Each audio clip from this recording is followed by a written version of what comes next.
I was born for his service. He filled me with purpose. Take your time while you worship him. I'm unplugged from the matrix. Believe without seeing, I'm plugged into the matrix. The Daily Perspective. Welcome to another episode of the Daily Perspective podcast. I'm your host, Mr. Daley, and this time we're trying something a little different. We are coming direct to you, hopefully on YouTube, and also via our regular stream on the podcast. And this episode, again, I'm joined by my co-host, Dr. Terrence Johnson. Y'all can't. Oh wait, yeah. Y'all can. You guys can see him right now. The fresh, looking fresh. Yeah, new dude. Oh man, how you doing today, Terrence? Good. How about yourself? I'm good. I've had an interesting day, fun time with the kids. A lot of time actually editing the last episode, getting really excited about the conversation from the last episode and the conversation we're about to have on this one. I think everything flows. We've been on a bit of a journey for the last few weeks. Just from where we started off talking about being in this world but not of this world. Talking about Black Lives Matter and talking about our self-worth and value, putting equity in ourselves. Yeah. Then we talked about temptation and how that's a distraction from God and a distraction from your purpose. And that led nicely into this topic that I wanted to touch on, which was So the title of this episode is The Graveyard of Talent. A lot of people won't know what that means, just hearing that. But we're talking about purpose in this episode. We're talking about the fact that you will find a wealth of untapped potential and untapped resource in the graveyard. And what I mean by that is there are people that have been and gone who failed to fulfill their purpose, who failed to walk in their destiny, not because they lacked the talent, but because they potentially didn't recognize their purpose or were too scared to walk in their purpose, or there are a variety of reasons why people don't end up in their purpose.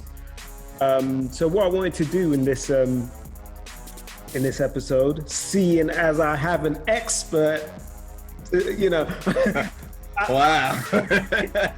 I've got a life excavator to hand. Okay. I like that alley-oop you just gave. I appreciate that. You see how I did that? Yeah, you did. You got assist on the board already.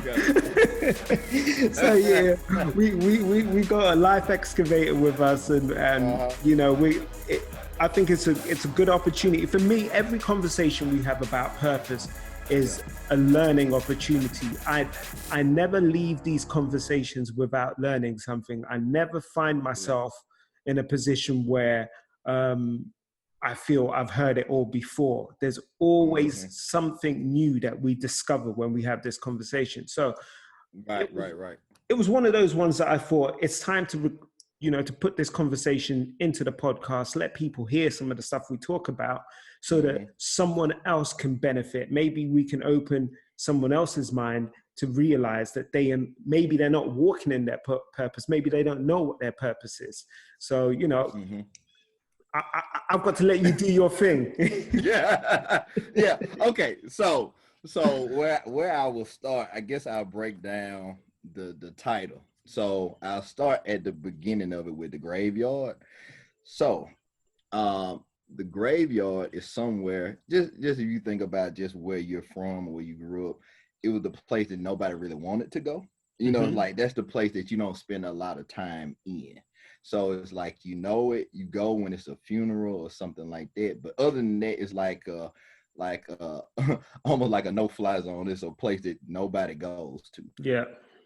So if you think about your purpose, a graveyard is something that represents a death of something. And thinking about a graveyard in context to your purpose, there are many deaths that you have if you don't awaken to your purpose. So yeah, one way to think about it is you have a almost like an emotional death, because you know when you do things that you're really connected to and it makes you feel alive, but when you're doing things out of obligation, you feel a certain depth going to that thing every day, whether it's a job, whether it's a relationship, whether it's something that you know is pulling you away from where you should be, but it's that fear of the unknown that keeps you almost like a perpetual death every day. It's like it's okay, up, it's harder for you to get motivated, because it's literally like going to that place or doing that thing or being in relationship with that person is like a death every day. right, right, And it takes a lot of energy. The other piece of it is the graveyard as far as a burial of something. So in a graveyard, you have people that have died that have been buried, 6 feet under. So if you think about and this connects, so I'm gonna connect it with you with the scriptures you sent too. So yeah, I'm yeah. going, I'm connect, I'm going, I'm on the bridge. I'm on the bridge. I'm connected. Okay, Right okay, okay. I'm on the bridge. So if you have something that's buried, then its worth is no longer valuable because you can't have access to it. So sometimes people have knowledge of their gifts, but they bury it or they conceal it or hide it in a place where nobody can have access to it. So connecting to the scripture. So okay, I wrote my notes. I wanted to make sure I had all my stuff together before I start. So the scripture you were looking at, it was Matthew. Let me make sure I got it all. I just was looking at it. Matthew 25:14-18, I think. Right. Okay. So in that it talks about, the people with the different talents or whatever like that. Yeah. 5 talents, two talents, 1 talent. So we can look at it in context of talent as gifting, but also talent as money too. Because that's what 14, Matthew 25:14-30. So okay. listeners, I'm sorry, 14-30. Okay, yeah. So in context of the scripture, the one that had the 1 talent, and then the talent can also represent the money too. So he had money. That was the talent was like a certain amount of money. So he, instead of investing that back into something that could then be more valuable to other people, he decided to bury his talent. Because he buried that, he was thinking of himself and it's like, oh, this is for me, so I'm gonna hide it so nobody else can have access. So it's the same thing. If we do that, if we have a talent or a gift for something and we bury it, then we're being self-centered because we're saying that my gifting is only for me and my family or who's ever directly around me. But the people in that particular parable that did what they're supposed to do, not only were their talents maximized, but they gained double that. So the one that had 5 got 5 more. The one so it's like that's why people can die with so much left, because they're taking their talents with them in the casket. So when the casket closes, all of that talent, all of that gifting goes right into the ground. And it also, connects to inheritance too. So if you fully maximize your talent, no, it should not only benefit you and your family, but you should leave something that could be beneficial to other people, because that's the inheritance. Because if you die empty, then all your gifting have been left to bless other people. I'm scribbling because you're saying some stuff that's making me. So whilst you were talking, I scribbled a few points. Okay. Going right back to the beginning, that connection that you made about the graveyard and it being somewhere where no one wants to be, and taking your talent and burying, I immediately, you talked about people burying their talent in that graveyard. I connected that with the death of a talent. So it's not even just the death of a person or anything like that. It's the death, that the graveyard of talent, the death of a talent. Just that failure to activate that talent kills that talent. And then just going back to the scripture as well.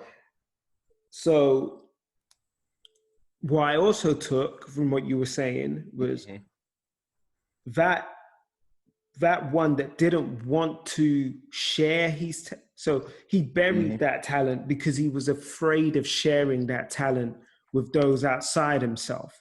So it not only was it about keeping it for himself. Is there I guess it's a question, is there a possibility that burying it was born out of that fear of sharing it with the wider world, because there was a lack of self-confidence, or didn't believe that he had the potential to do something with that talent? The scripture also talks about the master reaping where he did not sow. So was there a possibility that it was buried? It's some interesting, when Pastor Kean says, put yourself into the text, put yourself into the scenario. So I'm putting myself in there. If I put myself into the shoes of that servant, is it possible that fear was also, well, why should I share this talent with my master who's put nothing into it? I did all the hard work, and then I'm expected to give it all to my master. And I guess sometimes we have that selfish notion about some of our gifts. Why should they reap the benefits of my hard work? So I'm not gonna share my hard work with anyone else. I'm gonna keep it to myself. I'm gonna be a bedroom DJ, or I'm gonna be a bedroom rapper. I'm gonna be a bedroom artist. Whatever my gift is, I'm gonna keep it where no one else can see it but me. That's where I got. Okay. All right. So I'm gonna go exactly. I'm gonna tie some. I'm gonna make some connection from what you said. Okay. So one, I do agree. Yeah, it was part of fear that had him to bury it, but also I would say it's the responsibility of the gift too. A lot of people bury their gifts because they don't want to be responsible for the weight of it. Because if you know your gifting is for not just one person but many people, that's a weight, and that's a bigger commitment. So I would say that goes with it too. So responsibility and commitment.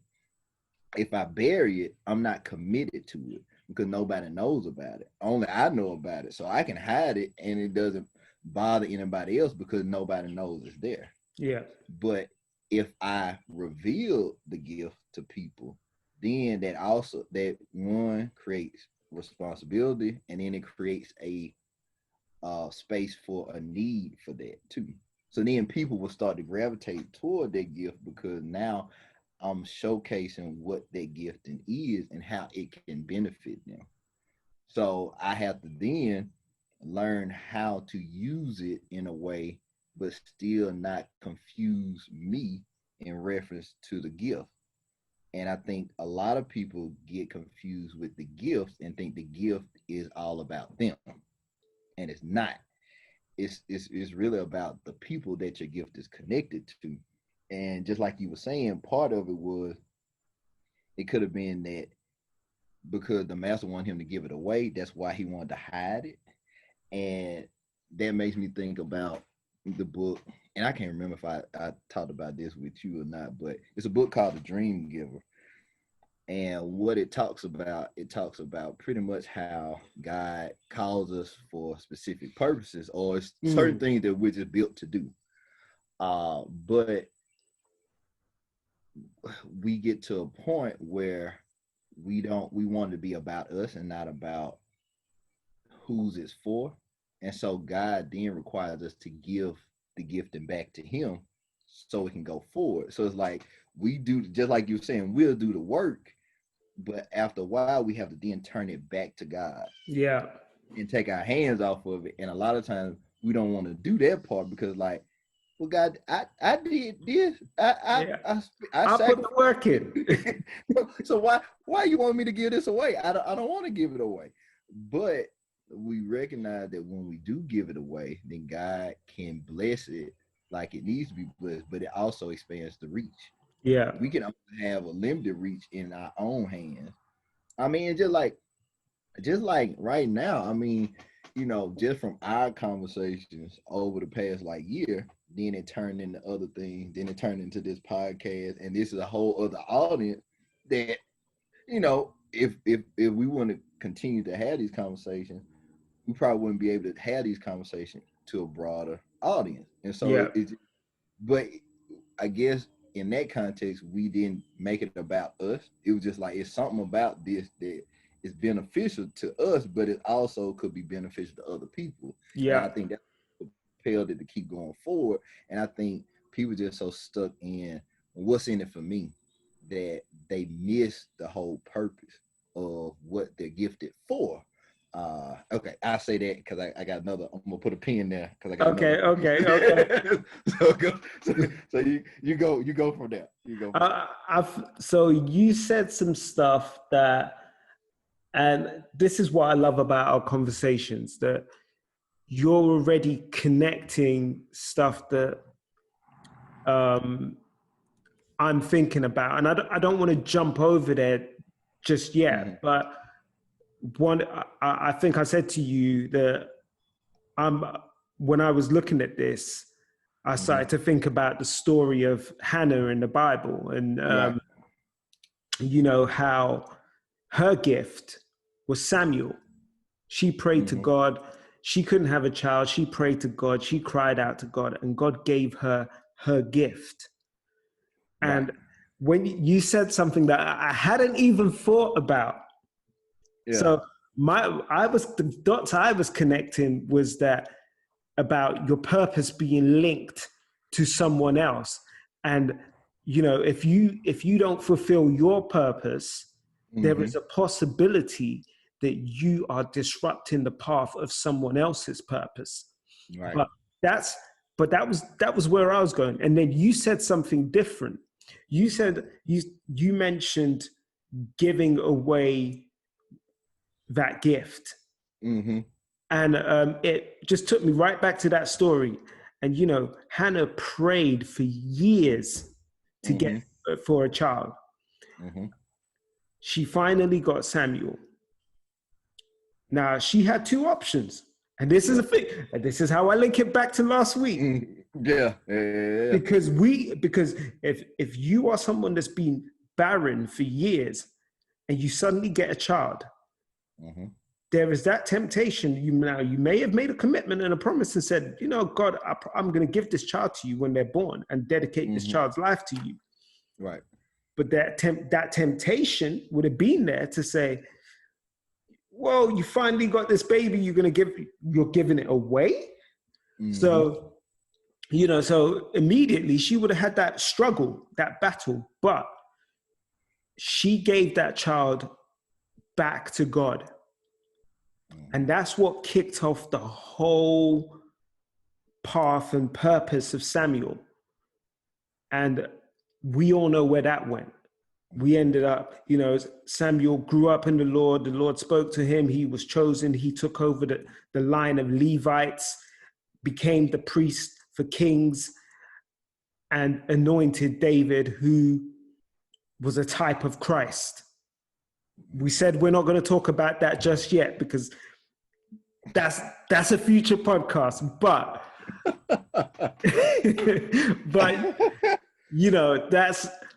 that whole journey started from one commitment, one promise, one gift, and that gift not being hidden or buried away, but being given back to God and allowing God to do what he wanted to do with it. And the blessing that came from that was, Hannah reaped other benefits. She reaped other blessings. She had more sons and daughters. That giving away that child opened up her womb to give birth to new gifts. So, that idea of burying your gift because you're trying to protect it, you're trying to shield it, you're trying to keep that singular gift, limits the potential of you birthing new gifts. And it is like you said with this, our one conversation about a year ago or whatever. If we did not nurture that conversation, the gift of that conversation, this podcast would never have been born. The other things that are going to come out of this, the mastermind would never have been born. The steps that we have both taken as a result of our numerous conversations would have never been born. And the new gifts that are being lined up because of those conversations would have never been born. So, I'm gonna say this, and then I'm not gonna unpack it because, like I said, it probably will link to. But I gotta say it because you lead me right into that. So, not only is it about giving away the gift, and what I will say too is about the sacrifice. So your gifting requires a sacrifice too. Now that takes shape and forms in different ways. Sometimes it's time, sometimes it's money, sometimes it's relationships. So it's always going to be a cost regarding your gift. I mean, okay, I'm going to go here too. So anything that you buy that's a gift, it has a cost to it. Yeah. The greater the gift, the more expensive the cost of it is. Yep. So if you feel that you about to birth something that's valuable, the cost that it takes to birth that is going to be as valuable as the thing that you're trying to birth. So if it is a business or it is whatever else, it's going to cost you something for that. And you have to be willing to invest enough to pay the price for that. Yeah. The other piece of it is, and you were talking about that, about bearing it and really withholding the gift. So it's just like you were making that example with Hannah. If we were really serious about our gifting and really took it to heart, we'll realize that we are possessing gifts that are for future generations. Yeah. So I may never see the full impact of my gift. It's just for me to invest in the time that I have connection to it. Yeah. But it is to be birthed to then ripple out. So it's an example I made before. So it's like, even the smallest wave, you know, makes ripples, and the ripples go out. Yeah. All I'm required to do is just put my one little pebble in, and how it ripples, I'm not in control of that. But I am required to make that launch into the Yeah. water to make that initial Yeah. wave. Yeah. And where it goes from there, I I have no control over that. Yeah. And so if we really thought about it, it's almost as if we are denying our future generations the investment that they need to be who they need to be in Yeah. God, because we don't want to sacrifice right now because we want Yeah. to be comfortable. Okay, I'll stop there. Okay. Okay. Okay. I'll stop there. No, but I get it. So we need to take action to activate the gift. Right. But as you said, it's not our job to try and force the gift to ripple out. Mm-hmm. And I guess that's something that we do in our human nature. We kind of try to then play God in how that gift manifests. Mm-hmm. We try and maximize the potential of the gift rather than allowing God to work the gift that he's given us and do what he wants to do with it. And it's funny because I'm not talking about, this applies to our spiritual gifts. This applies to our gifts, our natural gifts. And right now I'm actually speaking more to our natural gifts, because I think it's easier for people to recognize their natural gifts than their spiritual gifts. Sometimes your spiritual gifts are linked to your natural gifts. But even with our natural gifts, and I will use myself as an example. I've always been gifted in this area of speaking and communication, whether that was music or whatever it was. Right. Now, I try to force, I started in the Christian music industry, and I tried to force a music career out of that. I didn't listen, I didn't try to listen to what God's plan and purpose was for me musically. There may have been, and there was a time and season for me and music. The requirements of a musical gift, or a life leaning on that musical gift, did not fit with the other characteristics and the other giftings that God had put into me. So I take it as a gift, my gift to nurture my children, the gift to be the kind of family man that I'm dedicated to being, didn't fit with a life that may have required touring, long nights in the studio. All of those things did not appeal once I had my first child, and the second child. And by that time, I'd already got to a point where a life of music was no longer attractive.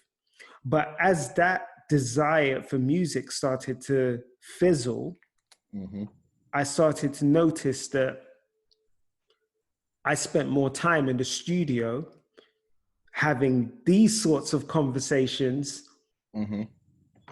and getting into teaching and sharing the word and digging into the gospels and talking about life. I guess the gifting that I started to walk into is the one that's now taken me 10, 11 years to manifest into a podcast. It's taken time to nurture that gift. I've run from that gift because of fear, I've tried to bury that gift. Something has come to me. Something just came to me. So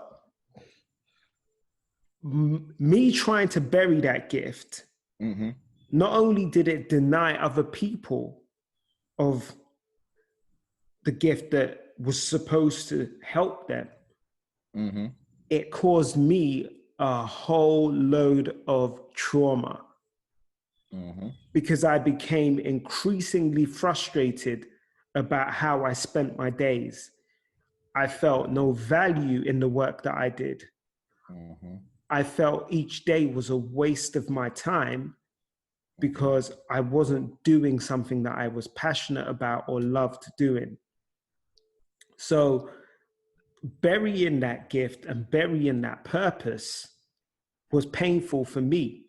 And it's like you said, it was slowly killing me. So I have, back to that whole point, I had a choice to make again. I was at that fork in the road. Do I go left or do I go right? Yep. So unpack it for me, Terrence. You tell me what I need. Okay. So one, I'm gonna make some parallels because, like I said, a lot of our conversation parallel on different levels. So one, why you were talking about music and your music career, one thing is nothing that we go through is wasted. So it's not an accident, because a lot of times we get, because we feel like we wasted time, but time is not wasted. It all depends on your perspective of the time period that you're talking about. So with that time that you had with music, and it made me think about one of the verses that I had sent you prepping for it. It's Proverbs 19:21. Many are the plans in a man's heart, but it is the Lord's purpose that prevails. So we have a lot of plans that we want to do because, they good ideas, they make money, we can get, some notoriety from it, we can be up front, we can shine, we can shine a little bit, get some awards, be on stage, so we want that. Parts of us want that. But, I think it's powerful that the Lord's purpose that prevails. So our plans may work for a little while, but God's purpose prevails. So even while you're doing the music, and then you start having a conversation in the studio, and then you see how it started to just shift you right where you're supposed to be. Yeah. Even though you were doing the plans you wanted to do, God like, I got you. We were just finna do this. And it's like, it's a subtle nudge. You're like, what? Well, why they? What? Like, how did I get here? So it's like, it's the same thing for me. I went to school, wanted to be an architect. That's where I started. And then I realized that I wasn't going to be able to have the impact that I wanted. And so, but I took those skills and then transferred them into, psychology, and then went to counseling. So then I went from wanting to build buildings into wanting to build people. And that's what God wanted me to be. But I was like, I like to draw. And then once I got in there, I was like, I like to draw just for myself. I don't like to do these plans and sketches and stuff on this vellum paper that costs so much, and I don't have enough money to pay for all this stuff. So that was my shift. But what you were saying, and that's why when you're not connected to your purpose, why it's a slow death, because you don't have any nutrients to feed your growth. So if you're a plant, and then, plants need sunlight, plants do need rain, but they also need other things to fully grow. If you have too much of one thing, it will kill your growth. Yeah. And a lot of times we don't have that right balance of things that we need to really fully grow into what God wants us to. God has all those ingredients already laid out. When we go into the thing that he wants us to do, then he provides for it, because he knows, okay, you need just a little bit of that. You need this much struggle, you need this much challenge, you need this much this. And so he had the ingredients together, right? But when we do, it's like, oh, let me do it this way. Okay, I don't want to be too uncomfortable, so I want to be a little comfortable. I want to be in this. Oh, don't send me places that I don't know too much about. I know people around here, so let me do that. But that is the first thing we do. The first thing we do is we try and reshape the circumstances and the conditions of the gift into something that suits us, something that feels comfortable, something that feels normal for us. We take the struggle out of the gift straight away, because we believe that because it's our gift, it should come easy. It shouldn't be a challenge to attain. It shouldn't come with pain. It should be nothing but smooth and easy sailing. And it kind of took me back to the video you sent me with Pastor Kenyon and not Kenyon, Kian, when they were talking tackle the text, and when they were talking about you know, we had this conversation about 2020 and COVID and the pandemic, and how the situation in 2020, it feels like everything that you did not need is being burnt away.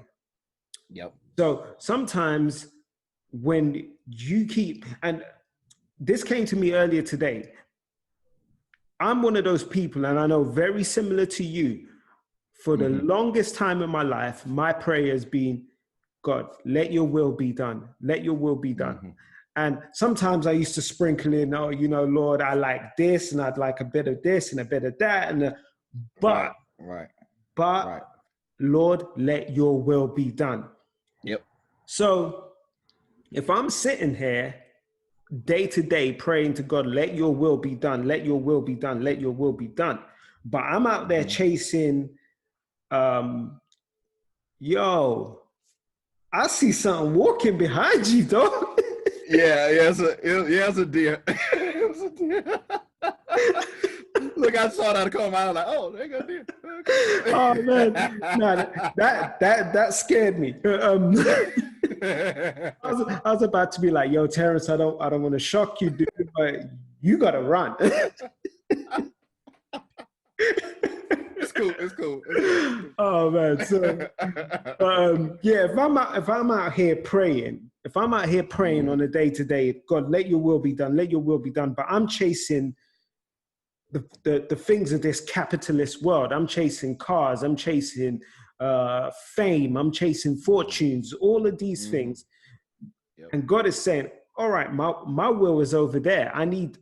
Let's go. You're saying, let my will be done. Let's go. Eventually, God is going to be like, all right, you're not listening. You're telling me you want this, but you're not listening. So I'm going to have to take these distractions out so that you just have exactly what you need to focus on to move where I want you to be. Right. So sometimes we have to be conscious that if we are praying, if we are saying, let your will be done, take me to my purpose, help me to walk in my destiny, help me to work, to be the man you created me to be.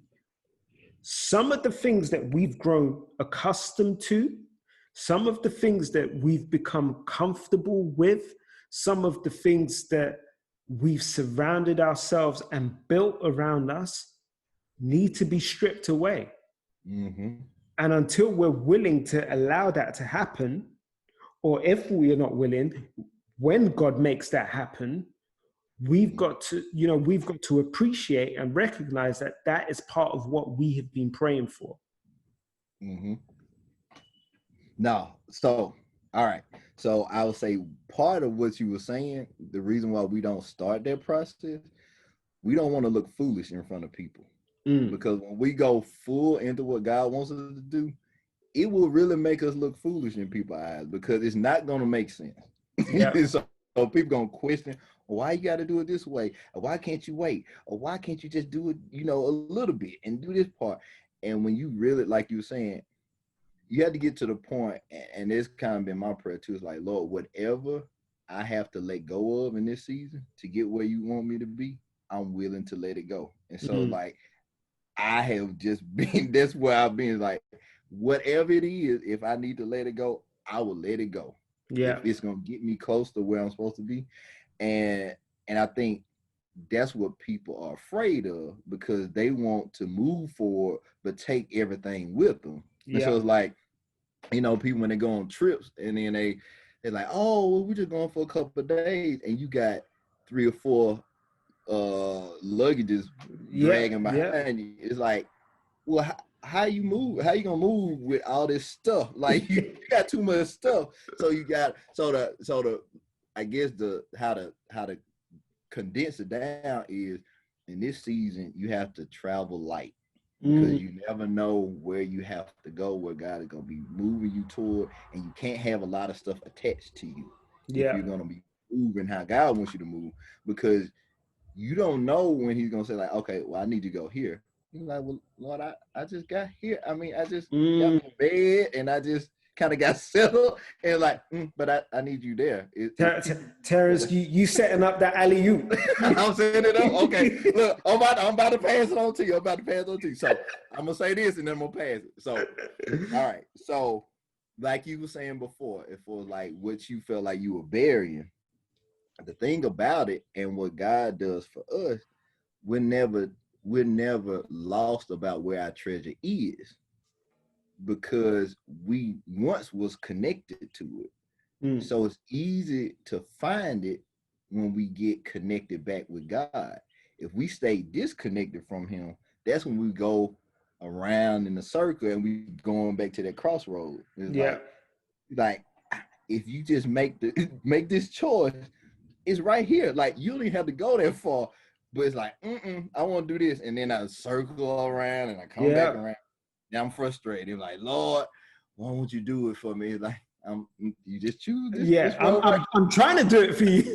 I'm trying, but you keep doing the same thing. And like you were saying before, as far as your patterns, when you can understand your patterns, then you understand how to get back connected. Because like you were saying, you thought about every time you was in the studio, it's like, man, why I keep having these conversations? And then that started to be a pattern that you connected to. And he's like, oh, that's what that was for. Like, it was preparing me for this. So like, God he's really intentional about how he's moving us if we just aware of the pattern. Yeah. So, okay. Yeah. Okay. Now I'll assist it back to you. Okay. I'll go to the board. We talked, I don't know if it was last week or the week before, but we talked about how Jesus did not have a home. Right. He didn't have a place to call his own. And you were just talking about traveling light. Now, when Jesus was about to walk in his purpose, Jesus tried to start in Nazareth. He tried to start at home. And what happened? The people there was like, that's just Joseph's boy. That's we know him. They're like, go make me a chair. Yeah, look, we've been knowing him since he was little. We know him. They were like, go make me a chair, man. Go fix a table or something. You're a carpenter. Why are you trying to teach the word of God? That's not your lane. So he said, a prophet is not accepted in his own hometown. Yep. So we have to be prepared that when it's time for us to walk in our gifting, when it's time to walk in our purpose, it may not be where we are now. It may not be the place we call home, because as you said, people around us are going to look at us and be like, why are you doing that? But you went to school for this. You've spent 20 years in that career building this. You make X amount of money in that career doing this. And now you want to do what? You want to go where? Why? Why? How are you going to feed your kids? But the God that is giving you the gift has also made provision to make the gifting work. But the people around you cannot see that. Right. Because it is not their journey to walk. It is not their step of faith to take.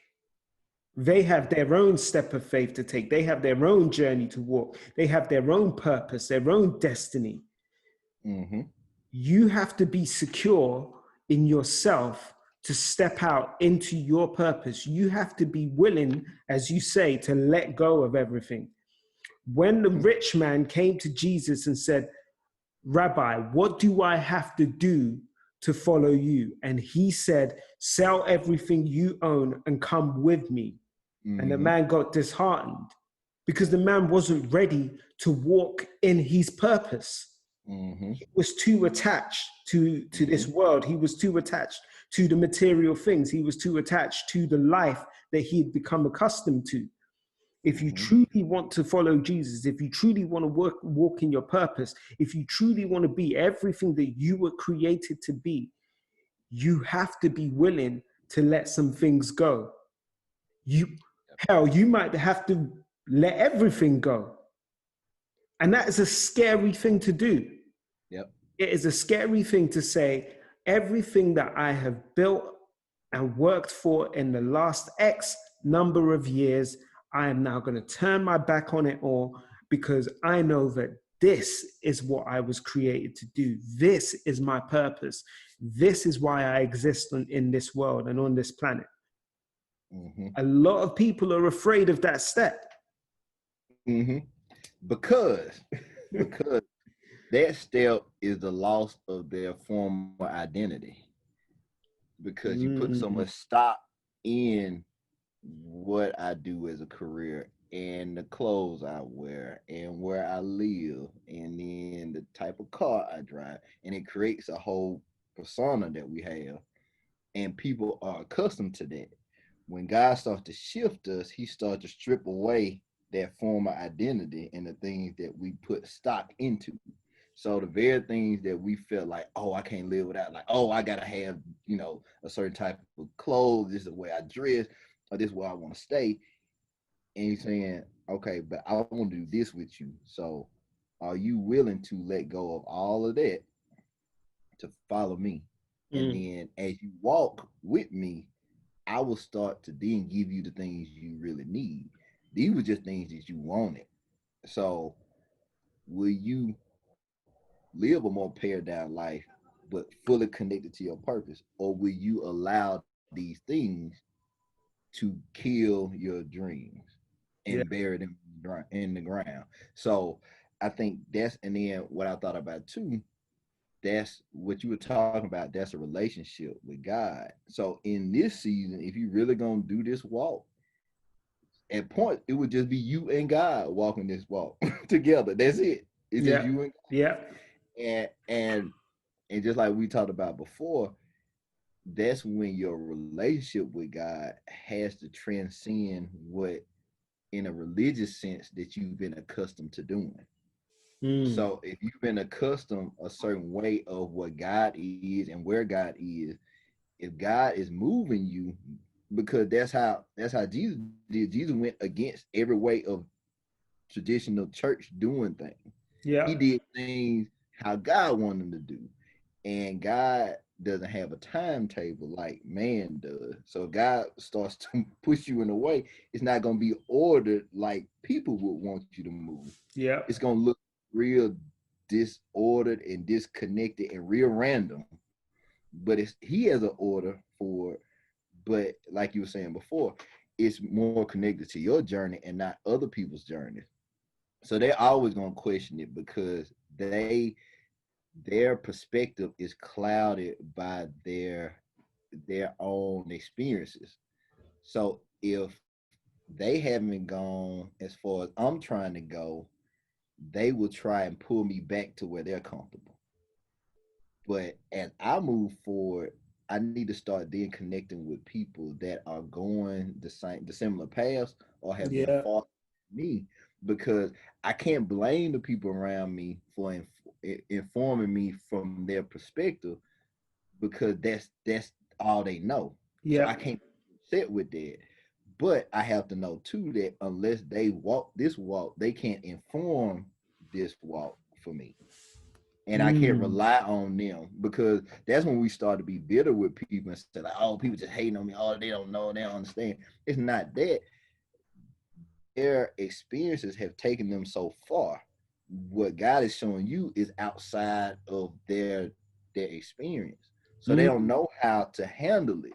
So it's not an indictment on them or saying like, oh well, they should know, and they, if they believe in God, they should know that I'm trying. No, because that's all their perspective that's on their horizon. Like they can see on so much. As you start to go fully more in depth with God and be a lot more intimate with God, what he shows you is on a different level than the people around you. And it's not necessarily bad on their part, but it's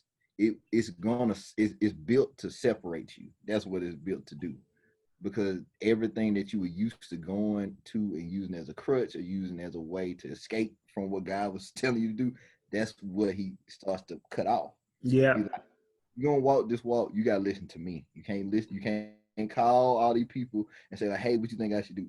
It's me and you. If Yeah. you don't do this, it's just me and you. And you need to know what you're signing up for before you do Yeah. this. Yeah. Because you think it's gonna be a whole coalition of people around you say like, oh, so what you think I should do? That's not how it's gonna go. Yeah. It's that's a really, really important point. That's a really valid point that you've just made there. That it's like everybody wants to be an entrepreneur. Everybody wants to be successful. Everybody wants to be a CEO. Everyone wants to be a boss. But and that's you see these young people out there. I'm a boss, thinking they Rick Ross and everything. But Right. the reality of being a boss, being a CEO, being an entrepreneur is that it's a very lonely life. A lot of these people end up alone. A lot of these people lose their families. A lot of these people lose their friends because entrepreneurs can be very tunnel vision, very singular focused, and they lock into this dream and they never let go of it. And sometimes when you need to walk in your purpose, I'm not saying you lose your family when you walk in your purpose. That's not the point of this. What I want people to understand is that when you are walking in your purpose, it's just as you say, it is you and God. And it can be a very lonely journey because nobody else around you gets an invite into those conversations. Nobody else around you gets tickets to come on that journey with you. They only see you once you start to arrive at your destination. So that move, that transient flow from where you are today to where you need to be to activate that gift or to walk in that gift or to start living out that gift is a lonely journey. The transformation is a lonely journey.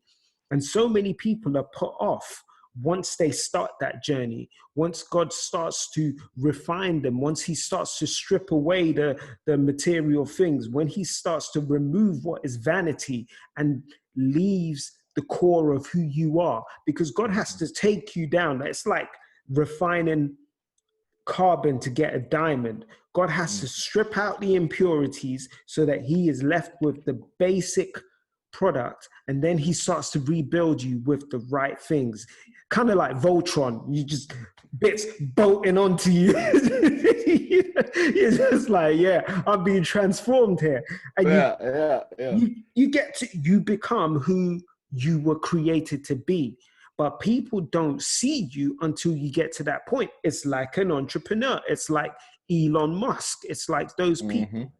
People did not recognize him until suddenly this guy has built the most innovative and most creative electric car that we have ever seen. And suddenly people are talking about him like he just arrived on the scene. Right.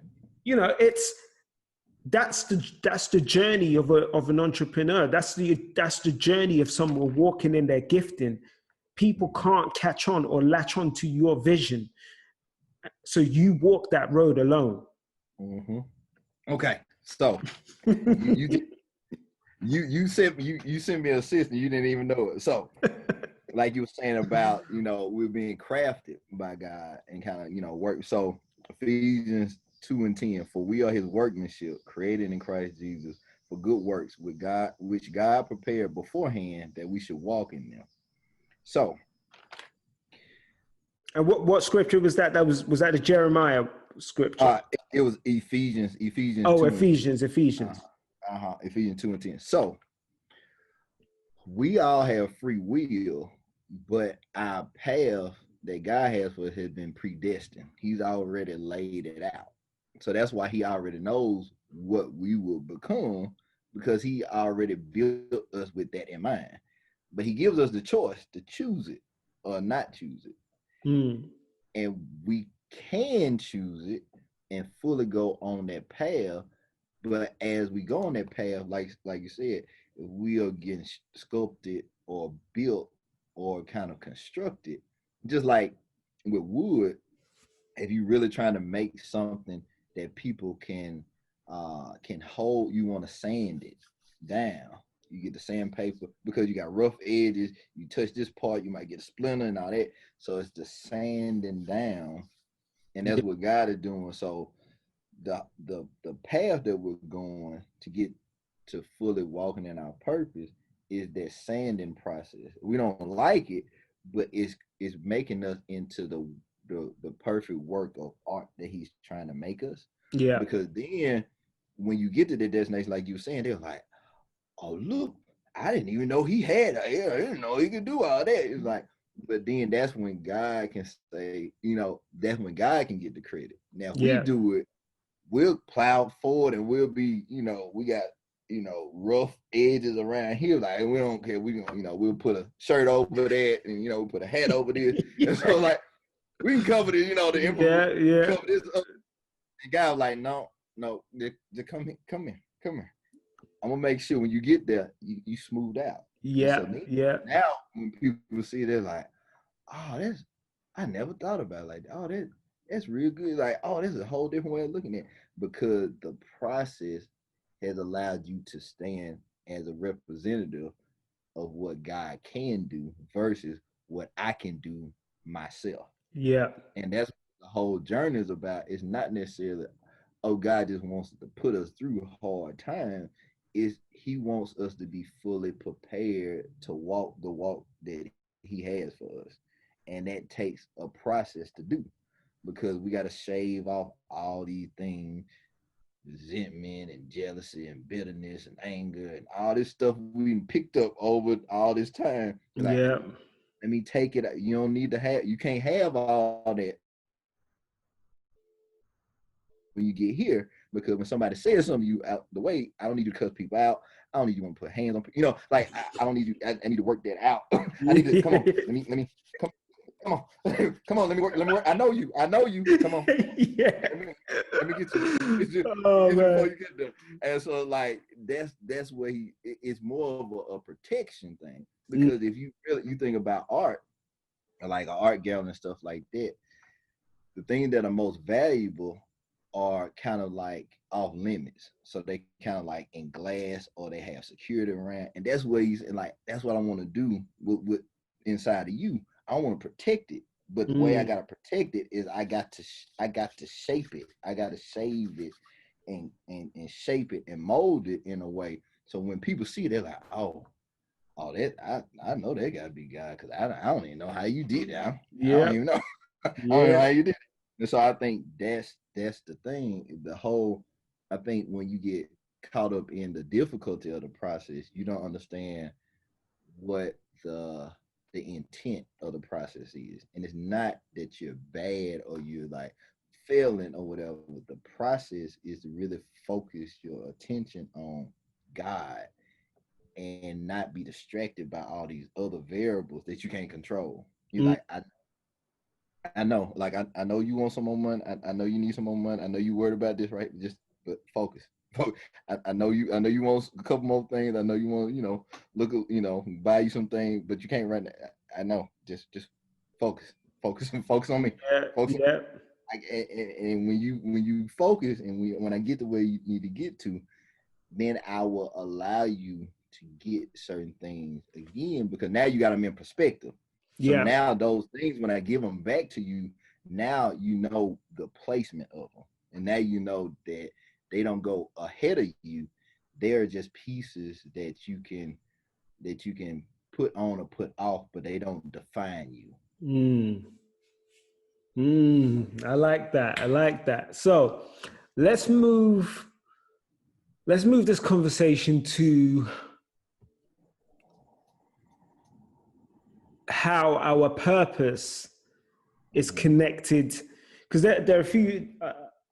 I don't want us to leave this conversation without giving people those key steps that they can take to activate their purpose or to walk in their purpose.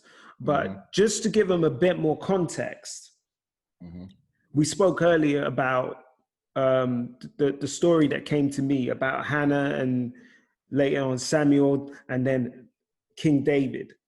And, for those that don't know the story, as we said, Hannah was, oh man, just, this is getting good. Look, go ahead. So Hannah had her husband Elkanah, and he also had another wife. Now, his other wife had bore loads of children for him. Hannah was unable to bear children for him. They used to go to the temple every year to thank God and make their annual sacrifice to thank God and for another year of blessing. So every time they went, this is the point that was this was the point that just hit me now. Every time they went, Elkanah's other wife would ridicule Hannah because she had no children. Whilst you are waiting for the manifestation of your gift, there will be people around you that will ridicule you because they can't see where you are going. They cannot see the talent buried in you. They cannot see your potential. And they will ridicule you and try to discourage you from going after your potential. They will try and make you believe that you have no potential. So you have to be resolute in your pursuit of your purpose and your destiny. So Hannah was that. She prayed, constantly prayed. She cried out to God. She groaned to God. And she eventually got her blessing, Samuel. As we said, she took her blessing and she gave it back to God. Samuel was raised by Eli, the priest. And this was an interesting thing because Eli had other sons. His other sons abused the gifts or the sacrifices of people that came to the temple. They would steal the sacrificial meat while it was boiling or before it was even boiled so that they could keep the fat that was supposed to be burned off, and they would roast it and eat it and keep it for themselves. And what were they doing? They were taking people's sacrifices and fattening themselves up with people's sacrifices. So in your journey, there will be people that will take the things that you have had to sacrifice or shed, and they will use those things. You know, Eli's sons used to send their servant to go and torment the people that were there to sacrifice, and kind of bully them into giving them what they were shedding. There will be people that will try to do that to you in your period of transition. As things are being let go of, there will be people that will be there to pick up what is falling off and hang it over your head and lord it over you and bully you with it. Especially when those things are there may be painful things that you are letting go of. People will try to use that against you in your journey. So anyway, Samuel was raised in this same environment, but Samuel did not follow the same path, because Eli raised Samuel as though he was one of his sons. So we got to remember that the same training that Eli's sons received was the same training that Samuel received. But Samuel was steadfast to the Lord. He listened to the Lord. He gave himself completely to the Lord. And let me not forget the notes that I made, man. I made some notes here, so I'm going straight back from my notes. Look, you were talking good. You could have kept going. I was with you. Man. So it says, so God said this. He said this to Eli. He said, "Then I will raise up a faithful priest who will serve me and do what I desire. I will establish his family, and they will be priests to my anointed king." At this point, he was already talking about Samuel's purpose. You know, so what I wrote down was, you know, Samuel, to truly walk in your purpose, you have to stay close to God. And in 1 Samuel 3:19-20, it says, as Samuel grew up, the Lord was with him. He stayed close to God. And everything Samuel said proved to be reliable. And all of Israel, from Dan in the north to Beersheba in the south, knew that Samuel was confirmed as a prophet of the Lord. So back to something that you said earlier. When God has finished rubbing you down and sanding off all the imperfections, when people look at you, they will know that that can't be him. That was God. Right. People from the north to the south looked at Samuel and they recognized that, yeah, this dude is this is the one. This dude is the one. He's the truth. So you know, now that then took me. Samuel grew up. So God killed off Eli. God killed off Eli. He killed off his sons. He killed off his whole family line, because they abused their purpose. So sometimes we think that we can take our gifts and do as we please with them. Right. So when we find that gift, when things start to fall apart, sometimes that's God saying, I gave you this. Now I gave it to you, and let me be 100% clear with this. I'm not saying that every gift that we have is meant to only be used in the church. That's not what I'm saying. You're gifted, right. Because God knows you got to eat. So God is giving you a gift that not only can sustain you not only can it bless others and help others and connect you to what you are supposed to do and connect other people to what they are supposed to do, but he has also given you a gifting that can bless you. I truly believe that your purpose will open up the doors and the blessings, spiritual and that commercial, that financial blessing that you need. God will open those opportunities through the giftings that he has given to you. So that opportunity is there. But when we abuse that gift, God can cut that off, as he did with Eli. He decided at that point, you are not walking in this. And this goes back, man, we're going somewhere today. This goes back, this goes to the New Testament, where Jesus says that he can raise stones to worship him. If you are not willing to do what your purpose was lined up for, God can raise someone else to do it. He has someone waiting in the wings that he can use to do it. And that's what happened with Eli. Eli's family line was disconnected from the tribe of Levites. And just as we are spliced into God's family, just as we are adopted and grafted into that tree of life, that branch, we are the branches that are grafted in. The same way, Samuel was grafted into the tribe of Levi and became a new line of priests.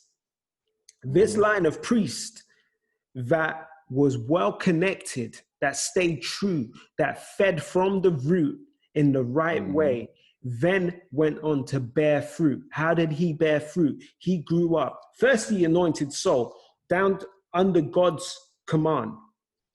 And even Saul didn't walk in his purpose, because God had a purpose for Saul, and he started off all right. And then it went to his head, and it became about his strength and not God's strength. And he walked out of his purpose. And what happened to Saul? God raised a new king to replace Saul. God raised a king that was after his heart. That God raised a king that became a type of Christ. God sent Samuel to anoint David. Who was David? David was the scrawny dude in the family. Well, all these brothers were Arnold Schwarzenegger looking dudes. David looked like Pee Wee Herman. He was the skinny kid. He was the one that no one thought had anything going for him. But God had put something in him. And God started to, whilst David, and oh man, we really going somewhere today. So Look, I'm letting you go, because once you stop, I'm gonna take another place. I'm letting you go. I'm letting you get it all out. Oh man. So when David was being prepared for his role as king, when David was out in the fields, we talked about this. It was a lonely journey. David was out tending to the sheep all on his own. He had to deal with lions. He had to deal with bears. He had to deal with all these things and strengthen himself when no one else was around. No one else knew what he was capable of. No one knew the power that was sitting within him. No one knew the warrior that God had created in him. And that wasn't revealed until after Samuel walked in his purpose, anointed David his king, and then David's journey began, and David started to walk into his destiny. I'm throwing it off the backboard. This is off the backboard to you now. Okay. So I got a couple things. So I'm gonna rewind it back. I'm gonna go back to the beginning when you're talking about the fat. And so I think what's important, like you were saying, people will try and use it against you, but you gotta look at it is just like with anything. The best part of anything is the prime cut of something. So if the fat is the very thing that people are getting from your life, then let them keep that, because that's the worst parts of you anyway. So we shouldn't even be concerned about the fat that people are keeping that's falling off of us, because we're getting leaner and stronger as we letting it go. So if that's what they're getting from me, you can have that. Yeah, keep it. I don't need it no more. So I want to go there first. So now, you were talking about, raise up a faithful priest. You were talking about, Samuel. So this is a pattern in the Bible, and I don't think people people hear, but I don't think they really connect to the symbolism in it. So when God is calling somebody, usually they go down before they get raised up. So if you feel called or led or compelled that God is doing something in your life, be prepared to go down first.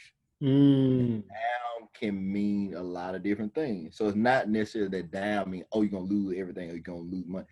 But it is a down, and that down is to start that process of weaning you off of the things that you don't need. And like you said, because when God exalts you, he's exalting you because you're ready for the public. So, so if you think about just like if you training or whatever like that, when you first start on the journey, you're not ready yet. So even if you're an athlete or whatever, if you're training during the Olympics, you're not ready yet to be in public. You got to do a lot of training in private. Yeah. And you got to condition yourself and build yourself up. So then when you get out in public, you're not distracted by people, what they say, or the attention of it, because you put in the hours of conditioning. So when you were talking about, you know, David, and it was a lonely journey, one thing of that is too, he did great feats that nobody saw in preparation for things that people would see in public. So while people are on the separation part of their journey, don't try to publicize that isolation, because it's for a reason. It's meant to be in private, because you need that process insulated, because you're still growing, you're still transforming into what God wants you to do. If you expose people to that and bring the public into that, then you will have people, like you said, that then will hinder that process and start to say like, oh, but you still haven't stopped doing that yet. Or you remember but you still doing that. Look, all it got to be contained, because that process is preparing you when you're ready to be raised up to go into the public. But you're not ready yet. And so don't invite people into your separation process, because they will then point to where you're not yet. And that's not the point of that process. The point is the preparation. Just like anything else, if you're cooking anything, if you put a turkey in the oven and you put in that 30 minutes, it's not ready. So you're gonna try and eat that, like that's gonna make you sick. So it's like you have to let it, like I know you hungry and you want it, but wait till it's done. You got a dressing and whatever else you want to have, some cranberry sauce or whatever, you know. So it's ready. It's ready then. So, and I think that's where people get stuck, because they are trying to get assistance from people that are only pointing to where they're not yet, instead of the encouragement and support, because there will be people that can handle that, but it's only those connected to your end product and not just where you are right now. So if people believe in where you're going, they will accept the process that it takes to get there. But if they're not willing to accept that process, that means that they don't want the end product either. Because I don't want people to be around me when I'm fully finished. If you can take me in process, you can handle the end product, because now you've seen the whole trajectory. But if you wanted me just at my end product, you haven't built the relationship with me enough to then qualify you for my end product. No, that's real. That's real. It's that I think that really kind of leads me to that concept that our purpose is intrinsically linked to that of another person's. Our relationship is evidence that of how two people's purpose can be so closely linked. There are thousands of miles that separate us, but the journeys that we have both been on, the similarities in our lives, the trajectory that we both desire to go in, even down to our personality types is very similar. And when we start, but in the same way, we both desire to build people up. But in order for me to get to where I needed to be to start building other people up, I needed to meet you first. Whilst you had just started to walk in your purpose, and we met, and we thought we were going to have conversations about how I could help you with data analytics and all of that stuff. And we started talking about purpose. And I'm like, so yeah, I don't really want to do data analytics. I don't like that stuff. And you know, we started to talk, and you talked to me about shedding the old and walking into my purpose. And that's when I came out of my shell and started to tell you about all the things that I'd been burying for years about where I believed God was taking me. And that started a 12-month journey where we slowly started to dig up where I was supposed to be going.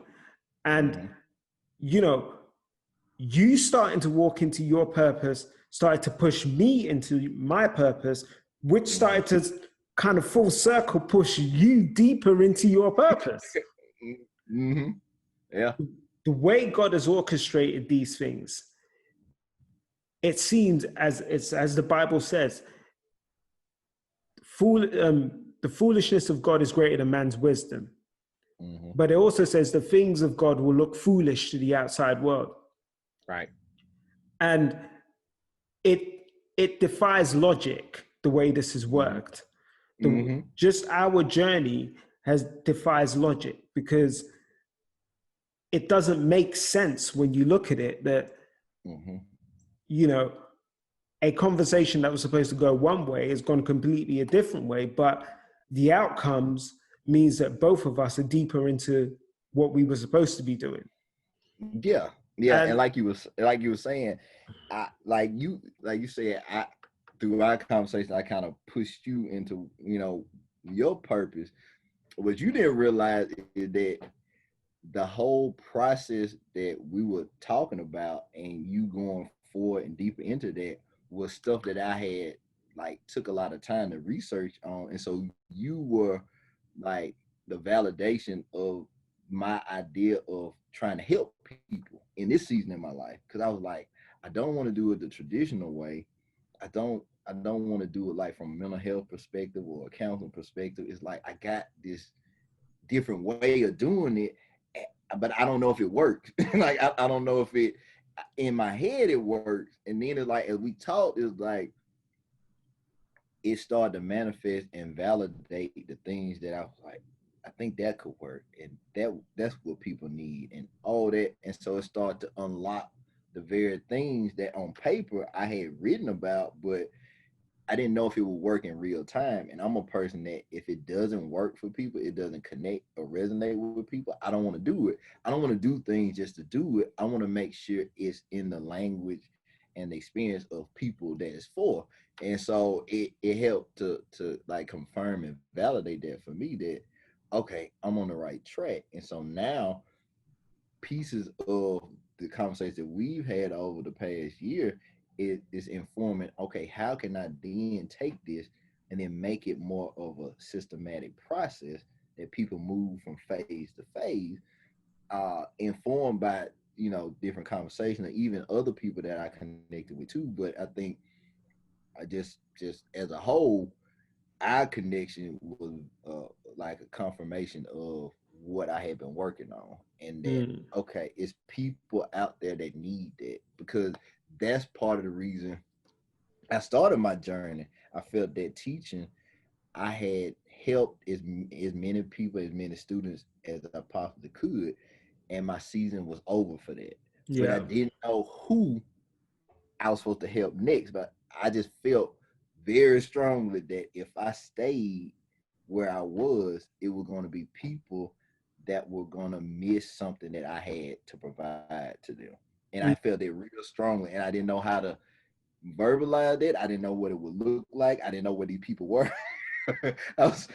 But I really felt that strong from guys. Like, I have people for you that's waiting, but you got to do this. You got to give this up. And it's been a walk that at times it's been frustrating, at times it's been exhilarating. It's been all different points, all at once. But I do know that this is the type of work that I'm supposed to do, and that's kind of where the excavation came from, which connects back to where we started about the buried dreams. And that's the thing, is so much potential that's buried in people. The thing that I want to stress to people, that it may be dying, but it's not dead yet. So it's time to excavate it and pull it back up, because you still have time. Most people leave it buried because they feel that the time is done and that dream has died. And that's what I feel compelled that I'm supposed to do, is help resurrect or excavate those dreams that people had. And now let's create an environment to manifest those dreams, to where not only it blesses you, but it blesses the people that was created for. See, that's what I want to do. You just did the way you just did that. You just gave me, I don't know whether that was like a behind the back pass, whether that was that was a no look, because I wasn't playing. I really wasn't trying to pass. So it was like, but it leads me nicely to what I was gonna ask you, which was, what are the steps that someone can take to connect with their purpose? How do we summarize this into, for someone that is listening, someone that's saying, okay, I've heard everything you guys have said. I do not want my talent and my gift to die with me. How do they make that journey? What are the first few steps that they have to take? Or, what is the process in summary that they would have to go through to help them start the journey? Okay, so I'm a real practical person. I don't like to do things that's real drawn out, or just real flowery with the words, or real professional sounding and all that. I like it to be in everyday terms, just like this conversation. And like I said, they even know this is kind of how we talk. But so the first step, and it's 4 steps, and this is kind of the core principles of the business, but definitely for this process. So it starts off with awareness. If you're not aware of where you are and what you're doing, then it's harder for you to make an informed decision. Now, the awareness I'm talking about is on different levels. So you have to be aware where you are physically. And that doesn't necessarily mean like, oh, am I exercising or not? What condition is your body in right now? Like, do you have a lot of health problems? Do you have this? Do you have that? Because if you're not healthy, then it's harder for you to go forward into your purpose, because those are barriers, and those are barriers that are in your control. So physical, mental, your thoughts. What are you thinking about? And are your thoughts propelling you forward, or are they barriers to keep you stuck where you are? Emotional. Not saying that emotions are bad, but it's ways to manage your emotions where they don't overwhelm you, and to unpack where your emotions are triggered from. Because, like I said, people don't wake up angry. That's, people say that all the time. Like, I just woke up on the wrong side of the bed. No, you didn't. It was something you felt. It was something you felt before that caused you to be angry. Yeah, but you didn't just wake up angry. you may have been embarrassed from something that somebody said, or you might have been frustrated from an event that happened that then led to anger. But you don't just start. Anger is a secondary emotion. So, but I won't go into it. Yeah. All right. So then, you look at it relational.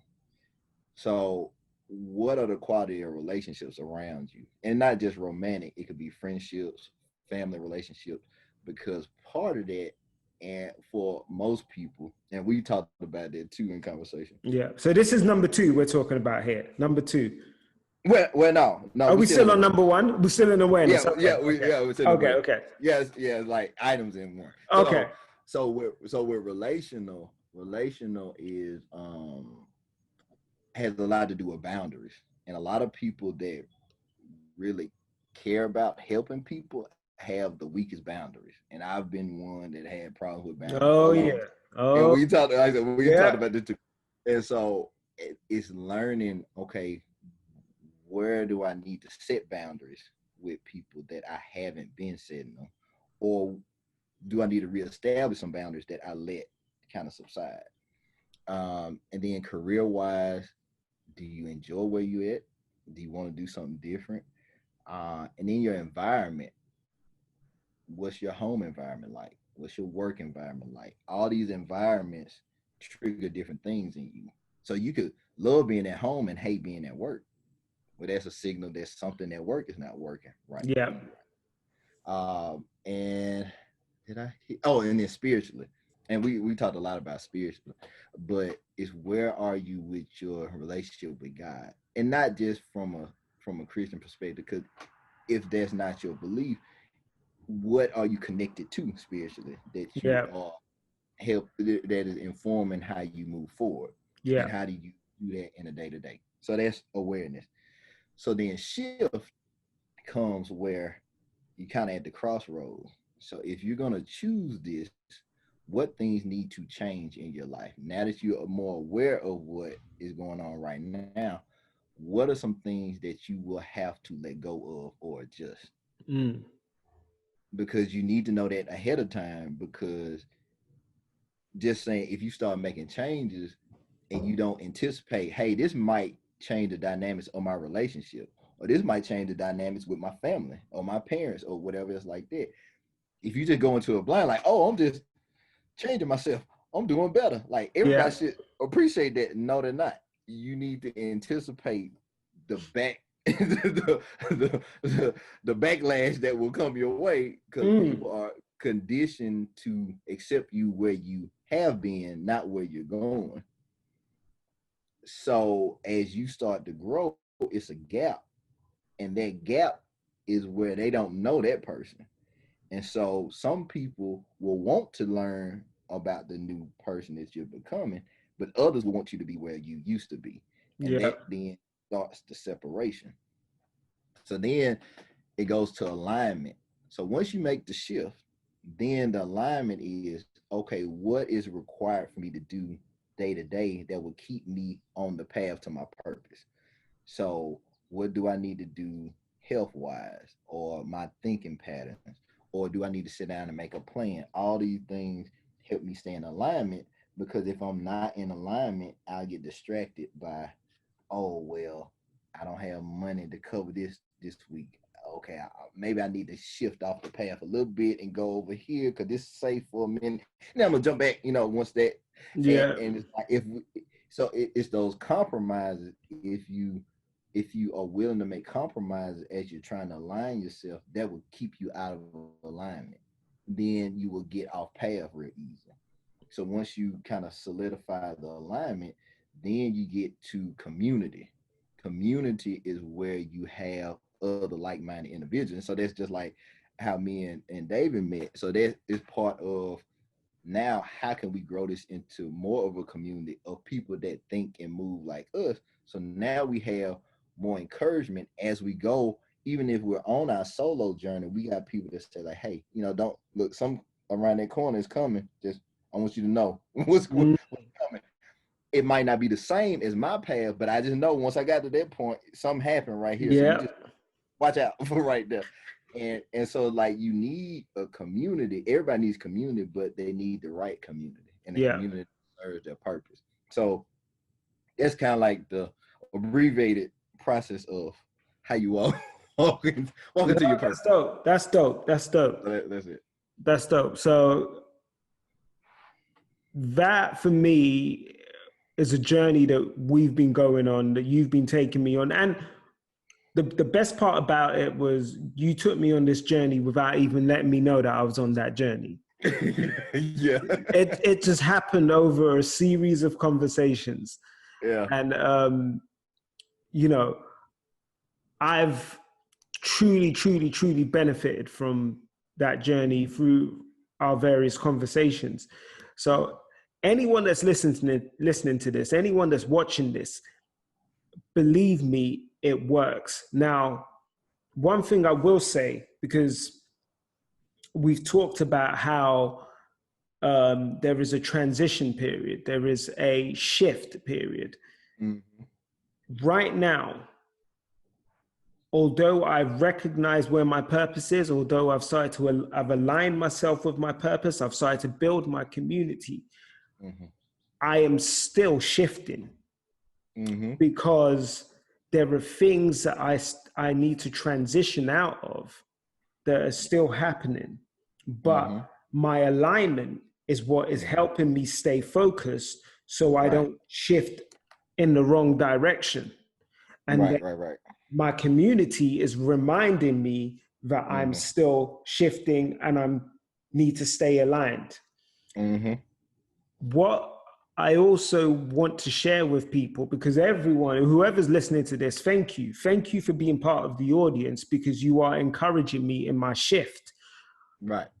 But this is early days. I look at the stats for listenership. We're not even in double digits yet. Yeah. So this is the point where it is quite easy to be discouraged. This is the mm-hmm. point where a lot of people let too many people in and allow those voices to come in and say, oh, how many people are listening? Oh, you only had 4 listeners? Man, you need mm-hmm. to do something else. No, mm-hmm. this is the point where you need to double down mm-hmm. and stay locked in and stay aligned. This is where that alignment is so important. This is where mm-hmm. what we said about Samuel, staying close to God, is really important, because this is the point where it is so easy to shift off your journey and to go back mm-hmm. to what is comfortable, to go back to what is simple, to go back to the thing that may take care of you in one area, but is slowly killing your dreams, slowly killing your purpose, and slowly killing your destiny. So that's one thing that I get from being in communion and regular mm-hmm. community with Terrence. We talk, we mm-hmm. constantly talk and encourage, and it's good because I can tell Terrence I've had a bad week, man, and mm-hmm. I've been so busy with this other stuff. I haven't had time to do this stuff, and you know, we get to encourage each other. We get to share those things. That is the whole point of community. So, whoever is listening to this, I truly, and I feel like I say this every week, but this is because I believe so much in what I progress to. Get connected to these guys. Man, I am looking forward to meeting more people who are on this journey, because, hey, from a selfish perspective, it's a wider community for me to stay connected to. You know, when I met the rest of the team, I was encouraged because I saw people that looked like me, that were doing similar mm-hmm. things to what I was doing. So from a selfish point of view, I want more people in this community. I want more people following this journey, because I know I'm not alone. Right.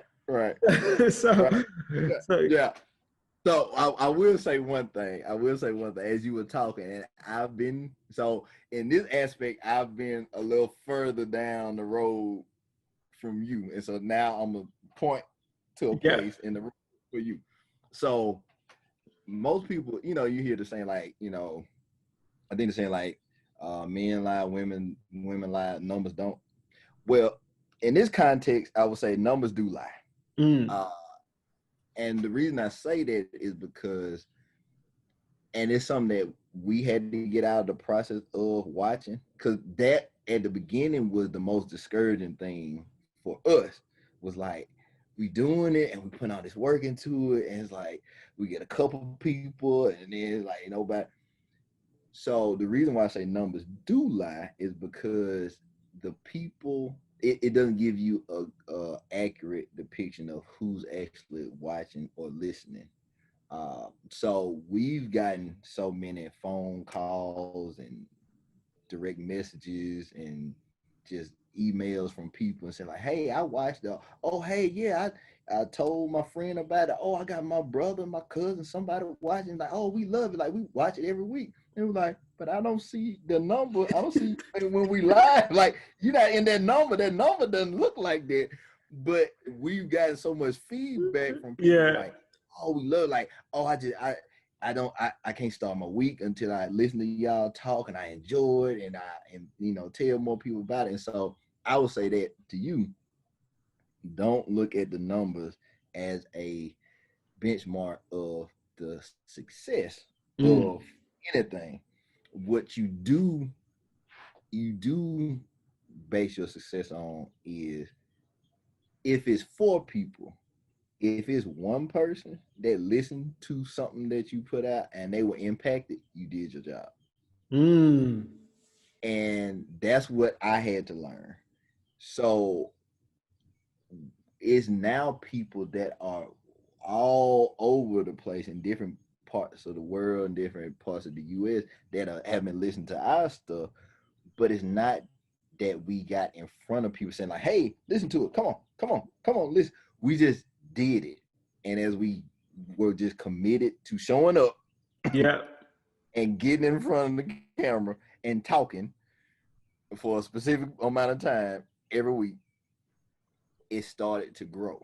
And so that's, and the thing is too, nobody really even knows about it yet. So that's part of it too. It's like, so basing it off of like, people don't even know about it yet. That's true. Yeah. So so your audience will come, but your audience doesn't dictate how you should feel about yourself, because, and that's what I learned too, even if nobody watches, if you move forward and it's benefiting you, it's still time well spent. So it's still either it's gonna be personal growth for somebody else or it's personal growth for you. But it's gonna be growth for somebody. So either way it goes, you win. So I had to say that because that's good because I think luckily for me, having spent time in the music world, I wasn't fortunate like people like Lecrae to sell millions of copies and stuff like that. So I think I've got to a point where I'm comfortable when I look at the numbers. I know that. So I sold like negative 100 albums.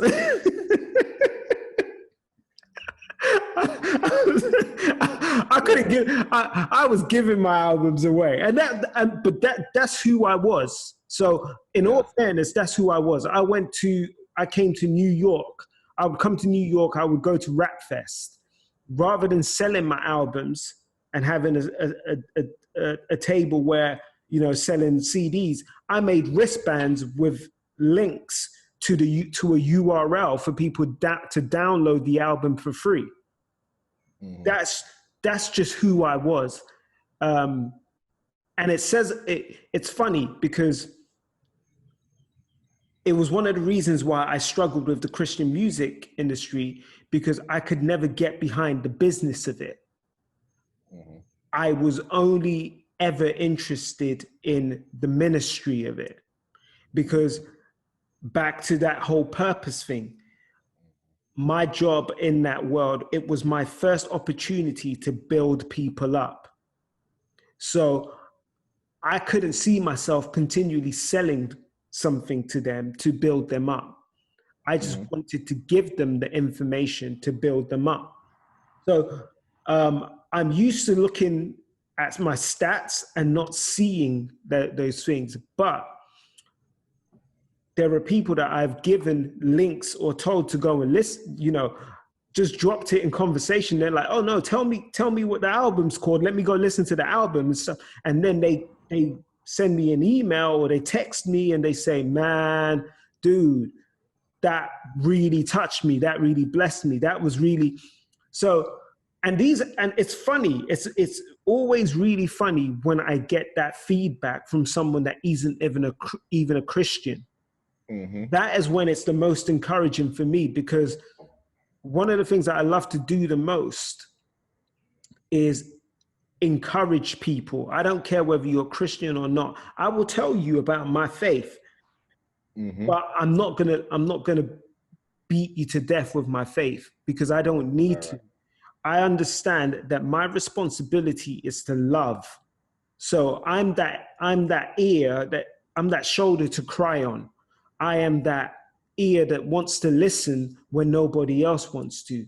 I am the one that wants to that show compassion and to show grace where everyone else wants to ignore. Why? Because that's what I believe Christ would have done. So I just feel that is how I'm supposed to live, and that's how I'm supposed to walk. So, so I say the thing about the numbers, but I've learned to detach myself from the numbers.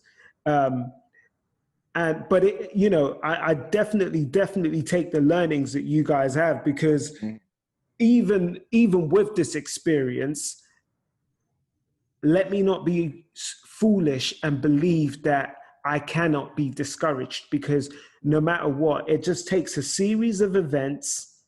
It takes certain situations, and discouragement can come. So I take on board the information, whoever is listening, whoever is watching, you are getting a free excavation session via my personal life. Yeah. So you guys are lucky that Terrence isn't charging me, because I'll be invoicing all of you guys for. You're gonna help. I'll be like, you have been informed the process, so now. I'll be digging through people's emails like, you're gonna help me pay this bill. But that goes back to, like you were saying too. I think for me it's the same thing, but it's learning to, refine a process before it's ready for public consumption. So just like we were talking about, some of it, like I said, I didn't know all what I wanted to be. I didn't even have the name, because that was one conversation we had like midway. It was like, what do I call this? I know it's something, but I don't have a name. I don't, and so it's evolved over time too. Yeah. So, but like I said, that will come, and like I said, the people that will be the paid people will come. But like I said, I think this relationship had to go the way it went. I think if it would turn into a for pay thing, just consulting thing, I think it would have went a different route, and we wouldn't have ended up here. So no, it went the way it was supposed to. And like I said, that'll work itself out. But I wanted to say the other part too. We have a group, Take the Journey group, that's always looking for motivation and encouragement and stuff. So they could be a place that you could put some stuff to as encouragement in this episode and the previous episode. I definitely want everybody to listen to the Temptation one. I think that one will definitely do some stuff for people. And today's was great too, but I definitely think the Temptation one up to that point was like the best one. And today's been great too, but the Temptation one, yeah, I think everybody need to watch. Yeah. No, I agree with you. So, as I said, I was working earlier today editing that, and normally, while I'm editing, I'm listening, but I'm not listening. Mm-hmm. That one, I was taking notes while I was editing because I was like, ooh, man, Terrence said that.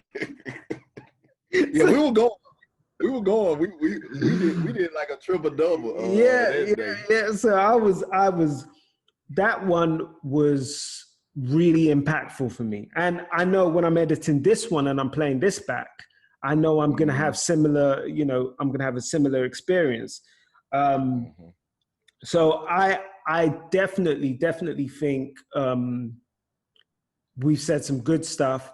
I definitely want people. So the last time I tuned in on Monday to your live, and then I had the kids like tapping me on the shoulder. What you doing? What you doing? So I actually have to go back and listen to that one again. Okay.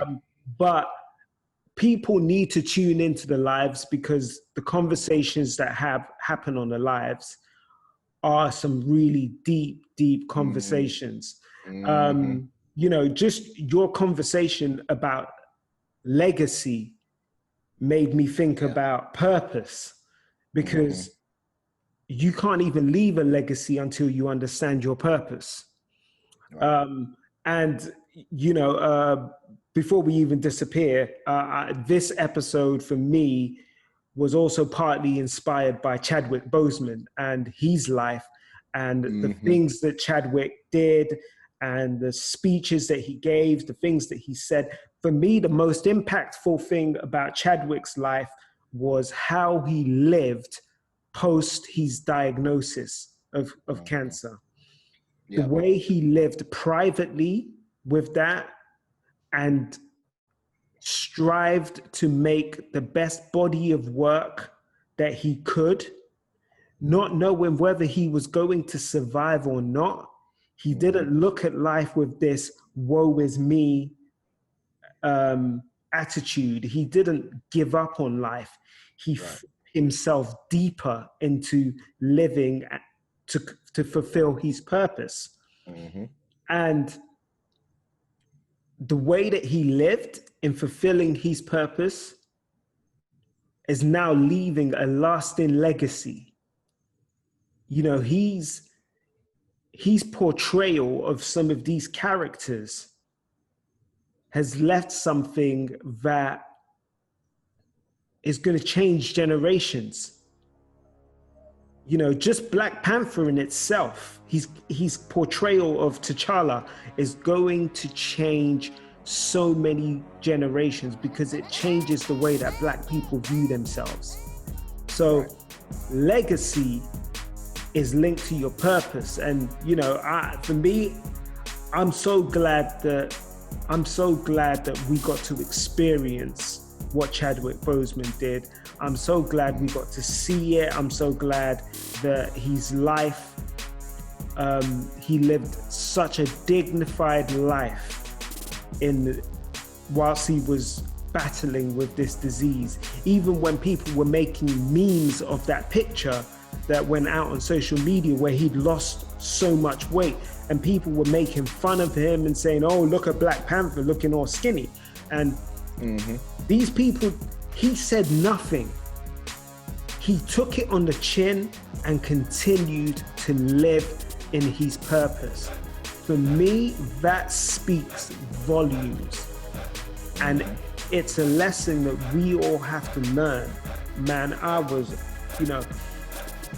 really cut up by the loss of Chadwick, but I was so inspired also at the same time.